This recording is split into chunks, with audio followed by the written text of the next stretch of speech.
Welcome. This is the Insider's Edge to Real Estate Investing with James Nelson, the principal and head of Avison Young's U.S. Investment Sales Group, and his co-host, Kim Troller, from his investment sales team. In this program, you'll learn game-changing strategies to outperform the market. James will teach you how to source, execute, and capitalize on the best real estate opportunities in New York and around the world. Now, here are your hosts. Welcome to episode number 249 of the Insider's Edge to Real Estate Investing. Today, we are thrilled to have with us Jonathan Yormak. We're going to be talking about future focus, and you'll learn about following trends and where the market is going. Jonathan is founder of East End Capital and East End Studios based in New York and LA. East End Capital is a fully integrated real estate investment firm, and East End Studios is a premier independent studio management and development company. You'll hear about identifying emerging neighborhoods before they become mainstream, the future of film production and AI, and why Jonathan believes office real estate is entering a new investment cycle. He also shares lessons from transitioning from law to real estate investing, raising institutional and private capital, and building a business by staying focused on long-term demographic and market trends. Yeah, James, it's been incredible to see all the work that Jonathan's done in Miami with Wynwood, having early conviction in that market, even before that rezoning, and building the first purpose-built apartment there. And then, of course, hearing about East End Studios as well. Yeah, I love Jonathan is an open book. And I know even before the interview, we were talking about, Jonathan, is anything out of bounds? There's no ask away. And, we really appreciate that with all of our guests who want to share their insight. And we really got into the studio business, and we had Adam Gordon on the show before with Wildflower Studios. We really dig in here about what that business looks like today, not just as it stands, but maybe some headwinds in the future. We get into a conversation again about AI's implication. And so we really appreciate educating us on that. Right. And also how he's looking to approach office, which is a really exciting time to be talking about that. So as always, we want to thank you all for joining, and please go ahead and subscribe, rate the show. That's what gets the word out there, helps you gain the insider's edge to real estate investing. Share it with friends. We really appreciate it. We're going to have a brief word from our sponsor, and we'll get right into that conversation with Jonathan Yormak. Avison Young's United States investment sales platform executes on multifamily office, retail, development, and specialty asset transactions across top U.S. markets. As experienced leaders in the industry, our integrated national team is here to help you make informed investment decisions, whether advising on your current holdings or identifying new opportunities nationwide. Our one unified platform is built on unparalleled collaboration and connectivity across 120 full-service offices around the world, giving clients direct access to the deepest pools of capital. We put our clients first, delivering tailor-made strategies to achieve superior results. Welcome, everyone. We're thrilled to have with us today Jonathan Yormak, who is founder and managing partner of East End Capital and East End Studios. Jonathan, welcome. Thanks a lot for having me. I appreciate it. So, Jonathan, maybe to kick things off, maybe just give our audience a little sense of what East End Capital and East End Studios are. Sure. Well, we're a New York and LA based firm. We've been around for about 15, 16 years. And over that period of time, we've generally always been sort of asset agnostic in that we follow the trends and where the market is going. So as a function of that, we've invested in office properties, residential properties, retail flex properties, and also film and television sound stages over the years. We've done that generally in what usually turns out to be 3 to 5 year cyclical periods where one of those asset classes is speaking the most to us. And that's where we've pursued opportunities. And because we don't raise funds, but raise capital on a sort of thematic basis, we've been able to sort of deploy capital that way over time. Mm-hmm. And what kind of capital are you typically raising? Is it institutional, private, high net worth? Generally speaking, institutional capital. So some of our bigger investment partners over the years have been Bentall Green Oak, King Street Capital. So we've done the most in terms of volume capital outlays with those guys. Great. And what does the portfolio look like today? I know over the course of your career, you've invested in 15 million square feet of office, 1,000 residential units. What's currently under management? Yeah, well, we've divested largely of most of our office portfolio just because, where the cycle was pre-COVID and then into COVID. So we're really down to one office property down here in New York City, which is a project we built on Houston Street. We have about 1 million square feet in the film and television soundstage business. And then we continue to own and manage our apartment building that we built in Wynwood, which we still own with KKR and the related group. Awesome. Great. Let's jump into East End Studios first, because that's what I'm most excited to hear about. I think I don't know if we've had any soundstage developers or investors on the show, but for those of us who are not familiar, what is East End Studios? How is it different from the rest of your East End capital vertical? And how did this come about? Was there a personal interest in film that led to the creation of East End Studios? Well, I do have some folks in my family who were in the entertainment space. My nephew Kevin William Paul was actually on Broadway. Oh, wow. My sister, he was in The Outsiders and originated one of the roles in The Outsiders. Had a pretty big role. And my sister has been running a school and program for children and young adults in the theater space down in Palm City, Florida, for 25 years. So she's an educator, and she has, aside from her own son, that's my nephew, she has multiple kids who are on Broadway right now. So that is in the history of my family, but it's not really. I'm a bricks and sticks guy.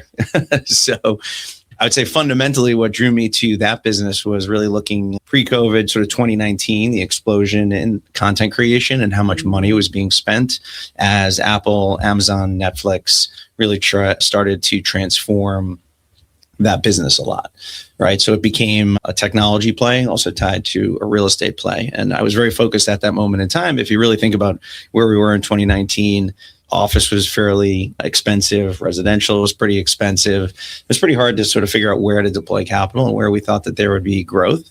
So we got very focused on, where was this intersection between technology and real estate? And that was something that started to bubble up in our analysis is an interesting place to deploy capital.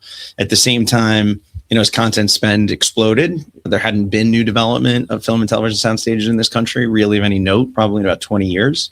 And so at one point in time, right around as we were evaluating it, Blackstone made a significant investment in HPP. And I think it sort of put a green stamp, go light on the investment capital, institutional capital into the space.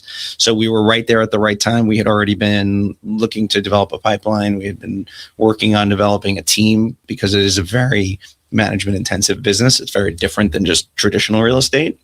So it is niche specific, and we did not have that skill set.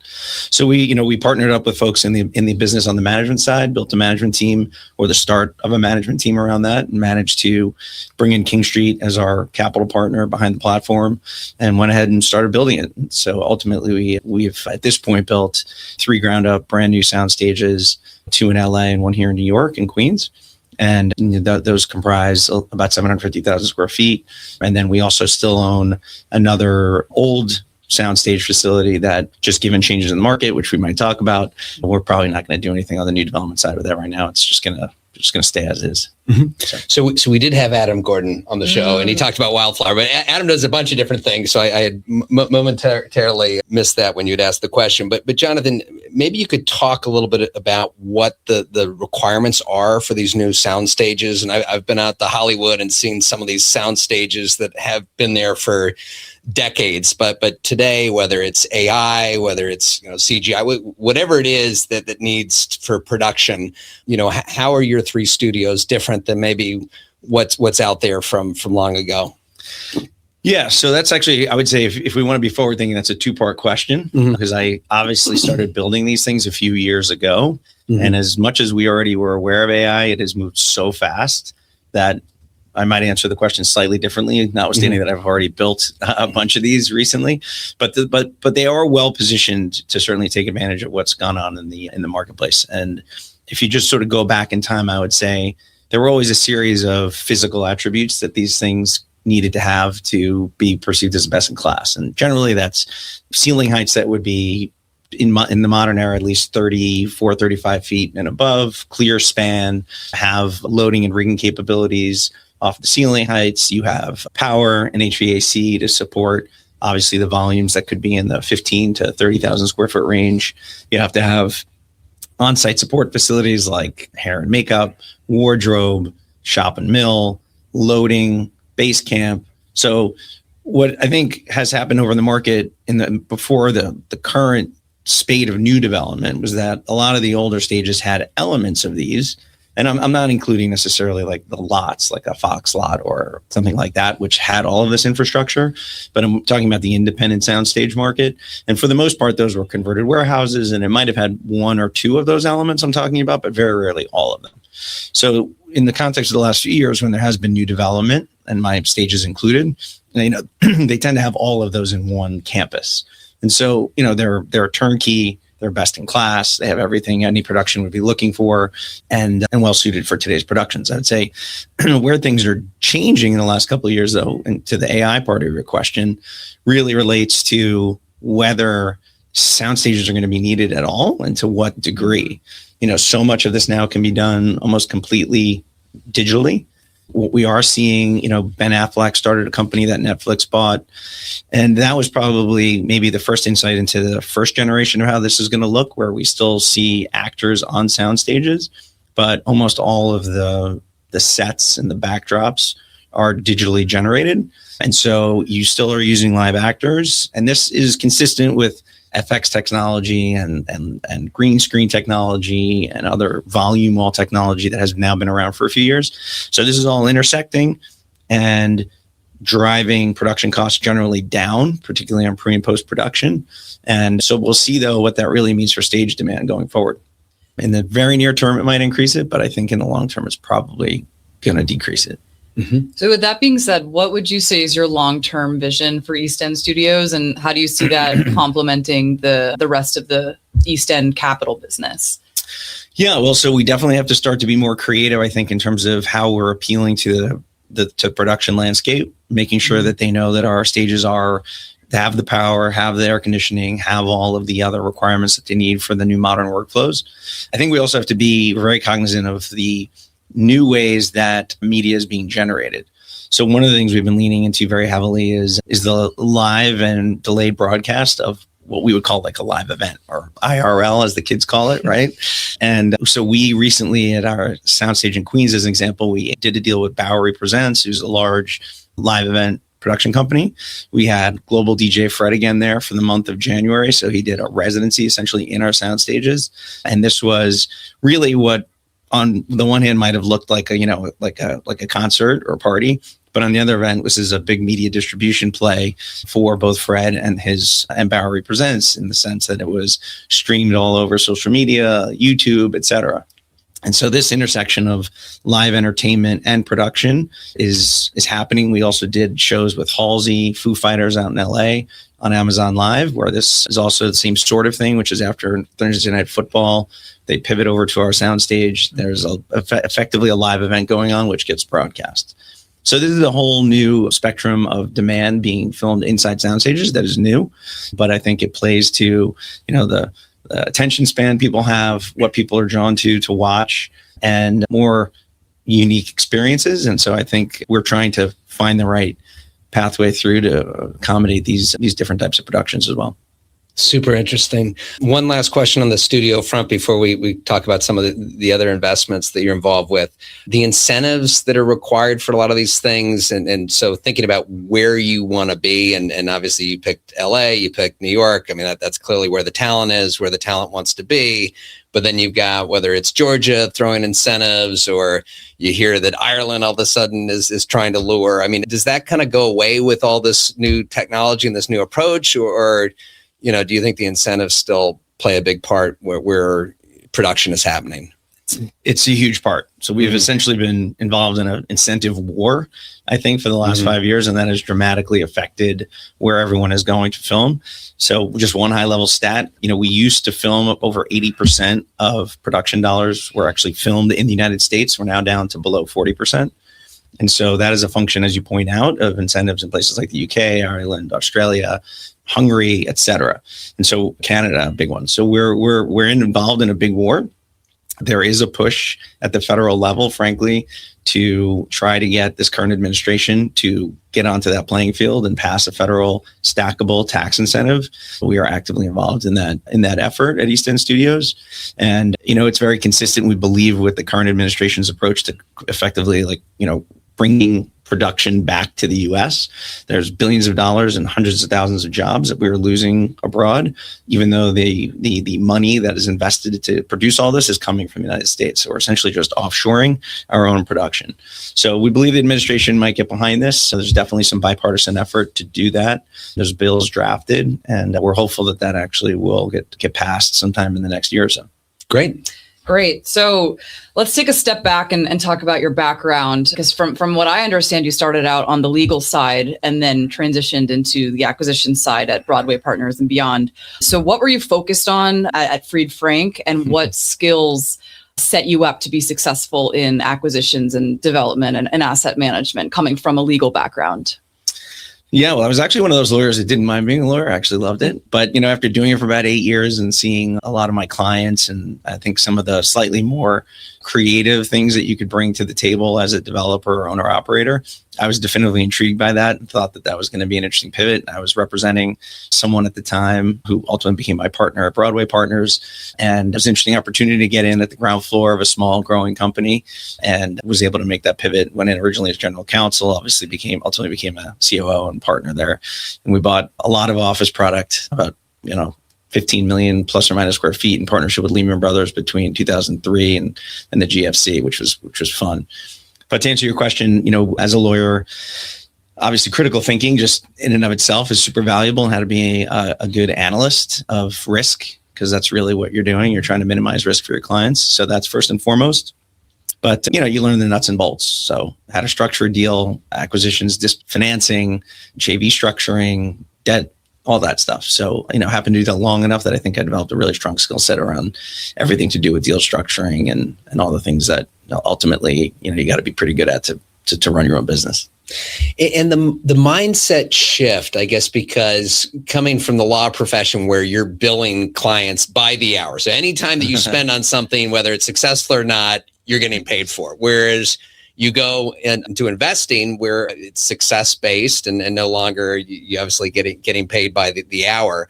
That does seem like it's a different mindset shift. And I'm sure there's plenty of people listening to this right now who are, whether they're on a W-2, they're getting a salary, and to make that leap onto the investment side, I mean, it does require a little bit of a change of perspective, right? 100%. I mean, I'll tell just a quick story, which is true, which is that after I went to that, effectively startup, I took a massive pay cut. It was largely on the hopes that some promotes would kick in and the business would grow, which did happen. But, there was a hot minute there where I think my wife and I were taking our coins to the bank and cashing those in to, go get some food. So there was a hot minute where that happened, and it was definitely not for the faint of heart. I had a young child at the time. So it was certainly not without its risk. But I think, you got to know yourself if you do that. I mean, people call me all the time and ask me for advice if they're thinking of doing something like leaving a stable profession, whether it's law or something else. And I always say it's super difficult.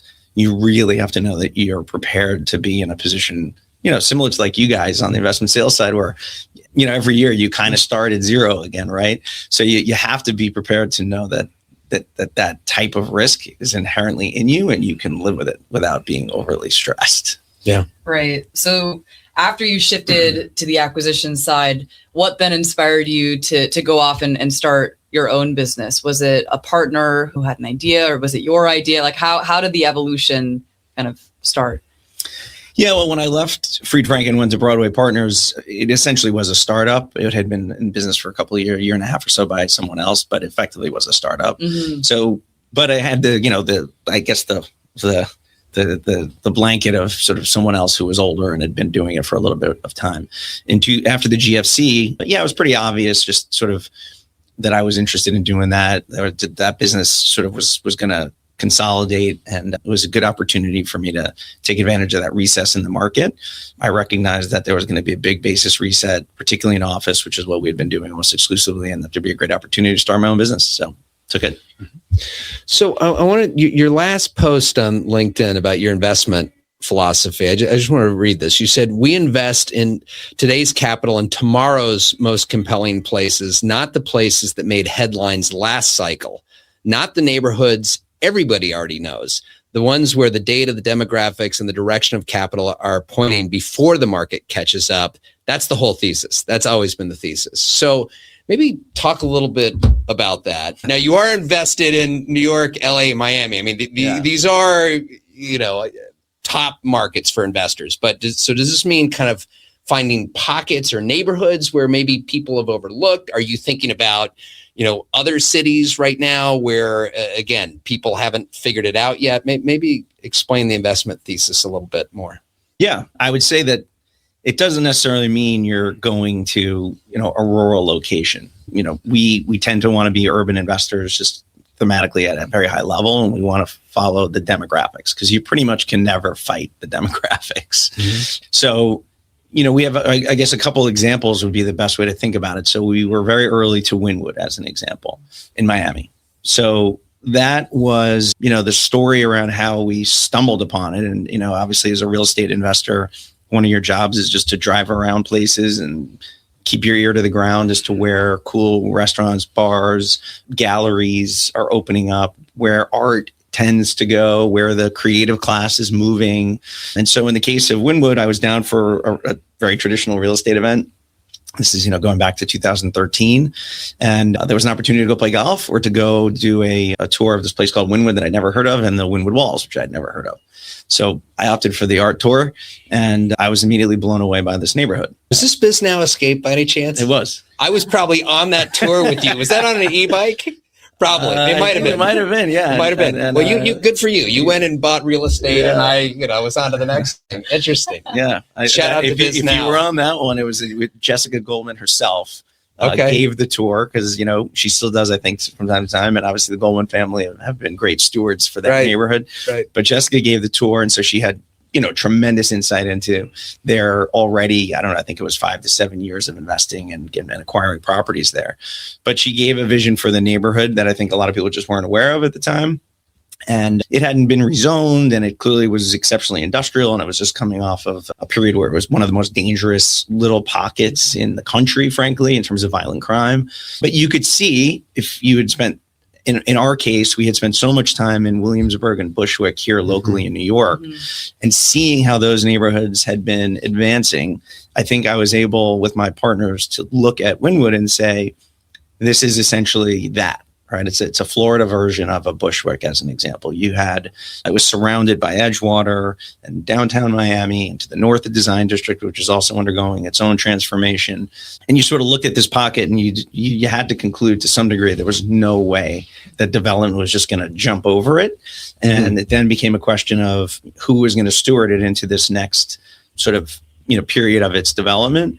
And, we got very involved on the bid board in designing the ultimate rezoning plan that was put in place for the neighborhood, trying to retain as much of the art and, street cred elements to the neighborhood as could be retained in the context of it actually being built up. And I think we did an okay job. I mean, we could talk about where I think Wynwood sits today if you want, but that's an idea, going back to your real question, of looking at opportunities on a micro basis, albeit within a great city like Miami that obviously had lots of different pockets. We thought people hadn't identified it yet. The people who had made some investments, we don't necessarily love to be the first guys, but we, in an innings analogy, I think we loved like the third inning. Mm-hmm. And how do you find the next neighborhood? So is it like, it sounds like it's being there in person, walking the blocks, talking to, kind of some of the pioneers there, but are you touring, new neighborhoods, or when you're thinking about where's that next spot, how do you find it? Yeah, 100%. It really is just, reading a lot, talking a lot to a lot of people, being curious, speaking to people like you, investment professionals who have a local expertise. And so it's a function of all that. Mm-hmm. Yeah, I wonder the flip side is how do you not buy into something that doesn't materialize, right? So it's like, what are the signs where, okay, there's some capital chasing this, but does this have legs? Does it have momentum? Yeah, well, there are dangers in that. And I would say that as we were investing in Wynwood, people started to call us actually for places in other parts of the world that they thought had similar bones and dynamics. And were trying to encourage us to go deploy capital in those places as well. And we looked, and I would say that the lesson we learned from Wynwood is that it goes slower than you think. If you're really going to go into an up and coming kind of neighborhood that isn't fully established yet. As an example, I said we started in Wynwood in 2013. Here it is 2026. And it's just now at the point where, there's about 5,000 apartment units. There's about 5 office developments. And it's been 13 years. And, we managed to exit a bunch of our properties that we thought we might develop because just values ran and we decided not to develop all of them. But we did ultimately we built the first office building there. We built the first apartment building there. We sold that first office building for, at the time, what was one of the highest prices per foot for an office building ever in Miami. We put in some of the top VC funds, like Founders Fund, into the building who were interested in being in a new creative environment. And then we were fortunate enough to bring KKR into that apartment building on a recap basis. So we still own that. But much of the other stuff we've sold over time, largely because we just found this was taking a lot longer than we expected. And decided that, when you look at IRRs and promotes and the kind of things we are measured off of, we needed to take some chips off the table. But we do look in other areas, and not everything has to be an urban, or rezoning kind of effort or replay. We look at, for example, in New York, when we started East End, one of our early theses was Soho. We just thought that the southern part of Soho was being undervalued, closer to the sort of Houston Street versus further north. Canal Street versus further north Houston. And we sort of felt like those 3-4 blocks were being materially undervalued. Bought a few things over there and did, really well with them. So that it can be very micro in terms of that thesis, in terms of thinking about what are people overlooking. This is the perfect segue into speaking on some recent projects or projects that are currently in your portfolio. So Wynwood 25, From my understanding, that was Wynwood's first purpose-built apartment rental product. Correct. So you picked up the site off market, 2014? Thereabouts. Held on to it through that rezoning. And then in 2017, you brought in Related as a JV partner. Correct. So what drove that decision behind bringing in Related, and what was the strategy there? Well, I wanted to become a developer, and you can't just build a $100+ million development starting from scratch. So the thesis there really was we acquired the land, we did all the pre-development, we did the rezoning. It was fully permitted. It was essentially financed. We had a loan opportunity in place. And the decision was to sort of bring in more of a GC style partner who would have been more fee-based or someone with a lot more alignment. And I had an opportunity to get to know JP Perez, who's a phenomenal person and partner, and it was just a great cultural fit. And obviously they're, the best at what they do down in Florida. And they were very interested in making their first foray into Wynwood as well. So it was great timing, great opportunity. I was able to really still participate in the development. They were very generous in terms of how we structured roles, responsibilities, so that we really remained actively involved and were able to really co-develop it. Obviously, they did, the lion's share of the work without any doubt, but we were integrally involved, and it allowed us an opportunity to build an internal development team around that. And ultimately, we built, a few million square feet since then. I imagine your legal background was especially beneficial in JVs in general, for knowing how to structure and negotiate them and make sure that everyone's kind of in agreement and on the same page. Too much. I can't get out of my own way sometimes. Yeah. So interesting. I mean, if you look at that investment, so you were able to get investors on board that had conviction to acquire the site, get it entitled to the point where it's shovel ready. And did the investors at the time know that, clearly you were prepared to go the full distance if you had to. That's tough. Like you said, if you haven't done a 9-figure development before, to say, hey, investors, right, come on board, invest, and we're going to take this thing the distance, or was always the fallback plan, hey, we can JV, but then they're kind of investing on, some, future partnership that isn't on the table yet, if that makes sense. No, it makes a lot of sense. And it's a great question. I would say that it was interesting. So you asked at the beginning, who's our capital? And I said mostly institutional, but not entirely institutional. Mm-hmm. And in the case of Wynwood, it was interesting. We, again, going back sort of to the time horizon, we weren't sure whether the rezoning would take 1 year or 8 years. To some degree, we were paying top dollar numbers for everything we accumulated there over, the 2013 to 2016, 17. And we were concerned about bringing institutional capital because of that time question. So we ended up actually bringing in 3 ultra high net worth families really to fund most of that land acquisition. And some of it was flex warehouses. It wasn't all just lands. Some of it had, some ability to produce income out of the existing infrastructure. So call them covered land plays for the most part. And, the thesis was worst case, you make a high single digit, low double digit kind of return doing not much and just operating these things as they were. That translated on a flip basis, maybe into a high double digit to low, 20s kind of return. If the rezoning came along and you were able to flip out of the assets at that point in time. Mm-hmm. And then obviously the best case scenario was to ultimately either contribute the land into venture or to build it ourselves. So, with our partners who were basically individuals and family offices, that was always the thesis was described that way. It'll be one of those. And although we retain full control over the ultimate decision making, we're very collaborative as partners, and we certainly wouldn't have done anything that those families were opposed to. And so everything was discussed with them and all the options were on the table when we got to the point of potentially developing it. But clearly the right thing to do is what we did. And so it worked out well.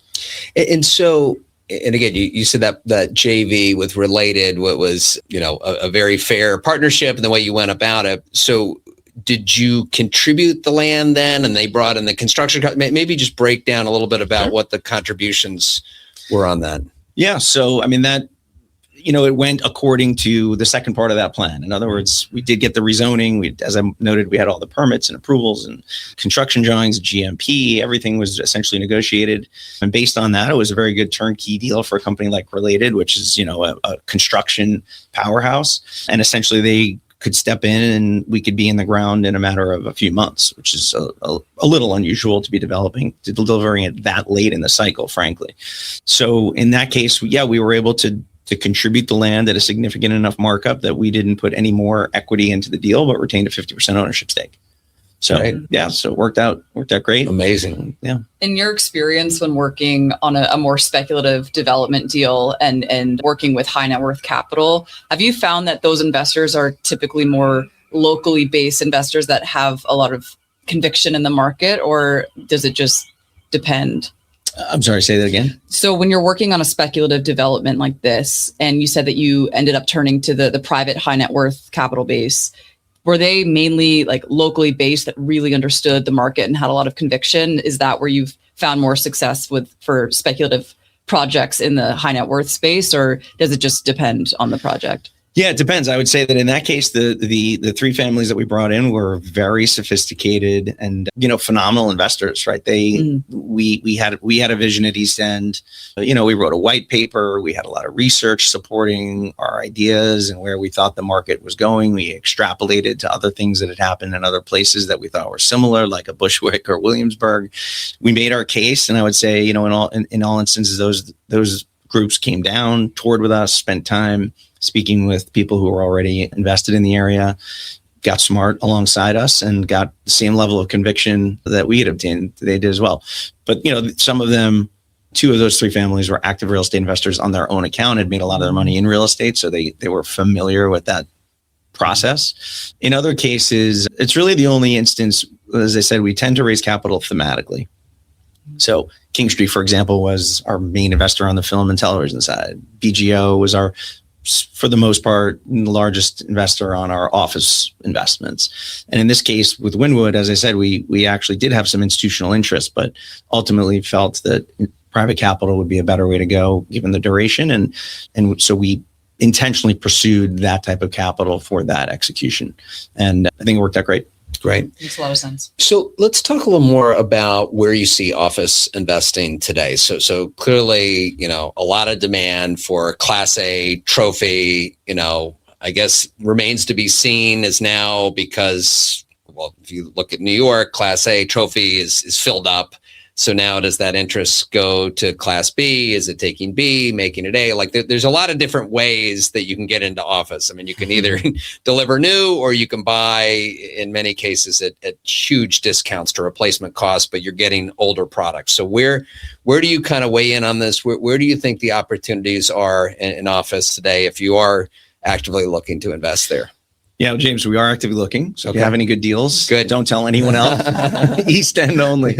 But no, we're very, very much back in the office space, underwriting it again. I mean, I think essentially this isn't entirely different from when I started East End in 2011. To a degree, a lot of what we saw then is playing itself back out again, right? There's been a huge reset in basis. There's a huge opportunity to buy office below replacement cost. The demand side has changed a lot. And I think the cost of owning office has changed a lot. And so as a function, we do have different thoughts as to where we want to buy, what we want to buy. Happy to talk about that. But I definitely think office as an asset class is back in the right places. We're targeting a few select markets, I would say, at the moment, New York included as one. We're looking at South Florida heavily. We're looking at Texas, and we're looking at San Francisco. So those are the key markets that we're very focused on right now. We have been actively chasing deals. I'd say we've been the bridesmaid and not the bride recently on a few deals, unfortunately. And it does feel like there's a little bit of, froth back where you get broker guidance, or you're even chasing something off market and the seller tells you something and suddenly the goalposts are moving away from you a little bit. So it definitely feels like if we're chasing what we're chasing, which feels like the right types of assets in this market, the pricing is moving in, in the favor of sellers, but off of very low bases, like reset bases. And in almost every case that we're getting actively engaged, we're going to be buying at or under, generally speaking, the basis of the person we're buying it from. Got it. So developing new office right now, would that still be something that you would consider for the right opportunity, or just very challenging to capitalize now? It's definitely very challenging to capitalize. The cost of construction is so high. Cost of financing hasn't particularly come in too much. Inflation, we were building our sound stages through the inflation hell of kind of 22 to 24. It was an absolute nightmare. And so we saw firsthand what was going on with construction pricing. And, we were building studios, but it would have applied to anything you were building. And without a doubt, all of that makes it very expensive. But as you point out, trophy real estate, if you're on Billionaires Row, I hear people are trying to get $300 a foot for office space. So if you can do that, you can make it work, but it's going to be very, very, very selective. So it's definitely not our focus at the moment, but we would certainly entertain it if we had the right site and the right opportunity. Got it. I'd love to talk about the process of actually starting a business. So what advice would you give someone who's maybe looking to launch their own investment or development shop? What skills do you absolutely need to master beforehand? How do you prepare financially? And what do you look for in your partners when you're looking to make this kind of leap? Well, as I said before, the first is you really have to know yourself, and you have to be prepared for risk, and just things don't really ever go as you plan. Ever. So, every day you wake up and you're going to be faced with new challenges, whether it's around capital raising, around building teams, around the execution and the outcome of your, leasing efforts and marketing efforts at your portfolio, tenant bankruptcies, physical catastrophes, hurricanes.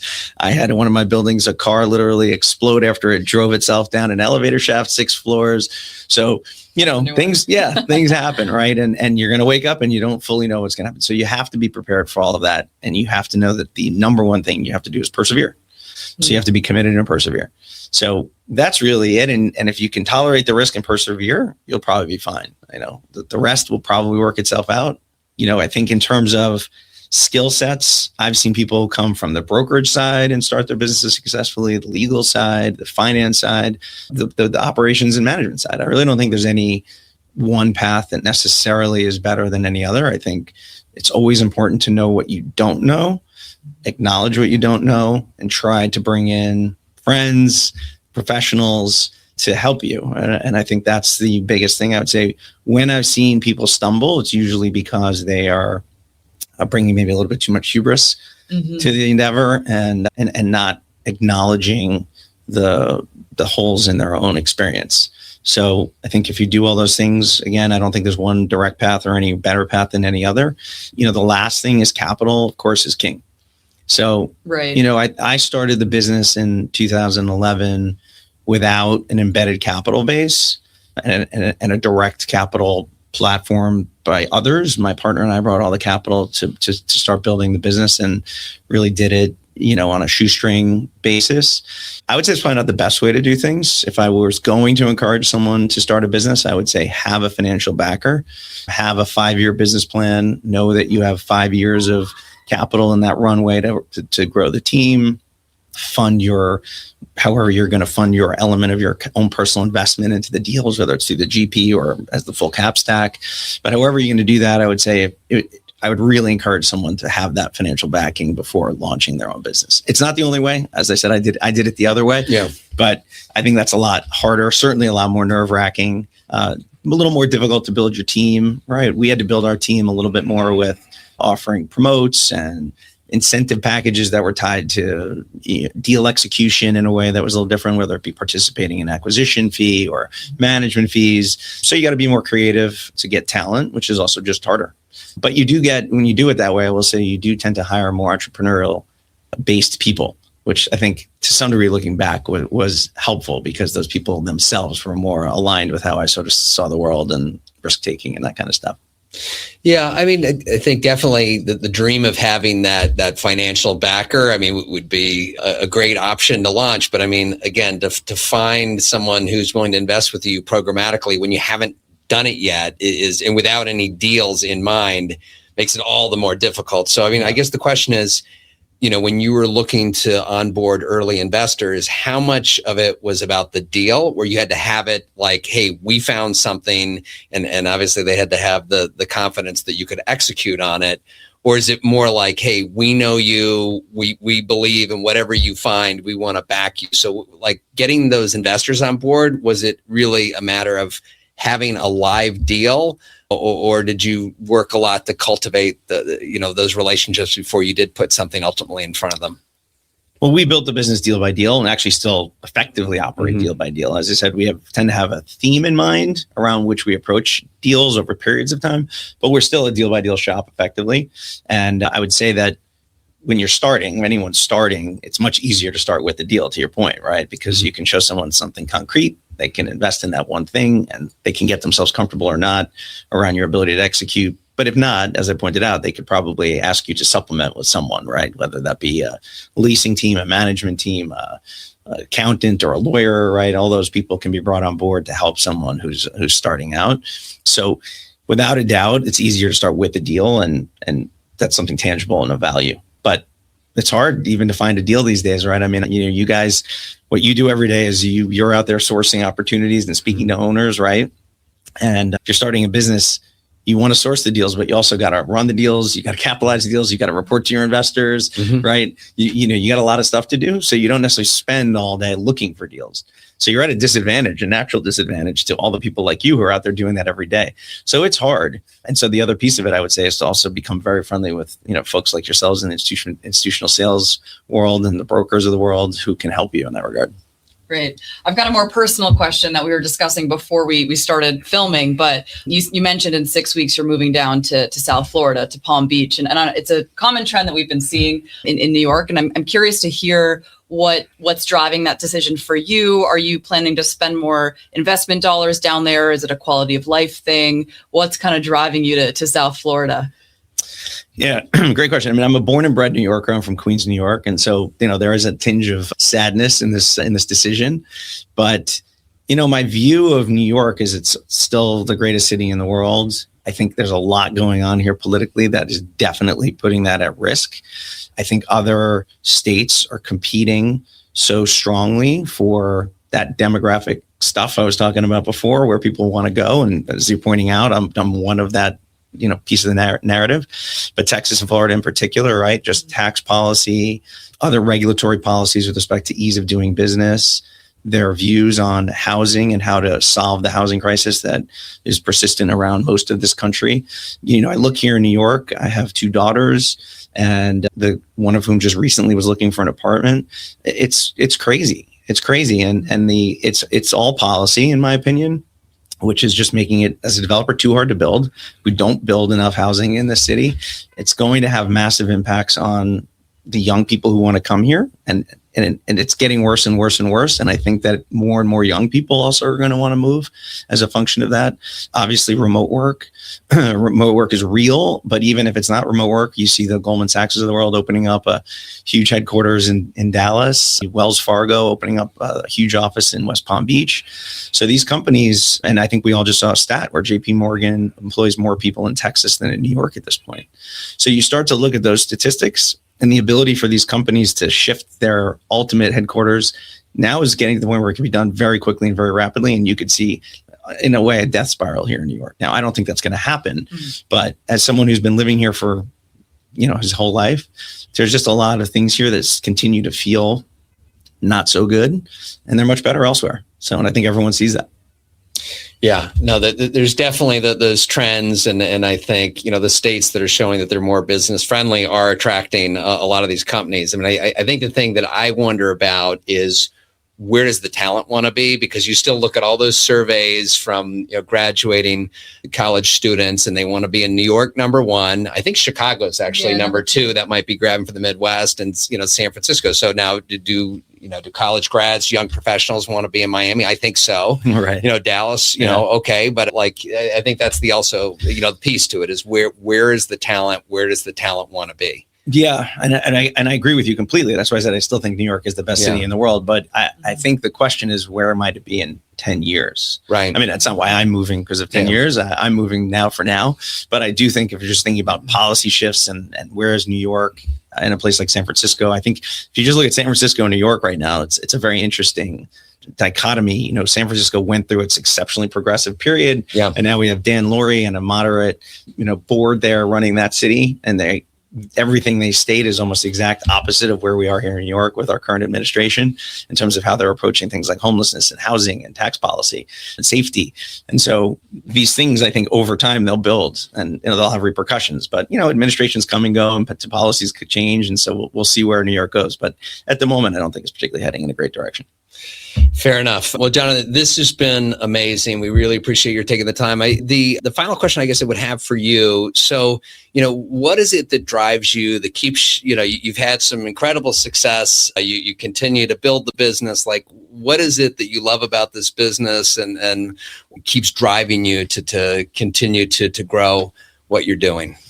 The chase of the deal is exciting. The creative elements that go into every project we buy are probably the thing I enjoy the most, which is, what is my vision for that property? What is my team's vision? How do we add value? And that's always the most fun, whether that be design elements, marketing elements, structural and construction elements, finding, the diamond in the rough. All those things are the most fun. Executing on that is the most fun. And that's what keeps me going. Awesome. Well, thanks again for joining us today. This has been amazing. So much. And I want to thank everyone, as always, for joining.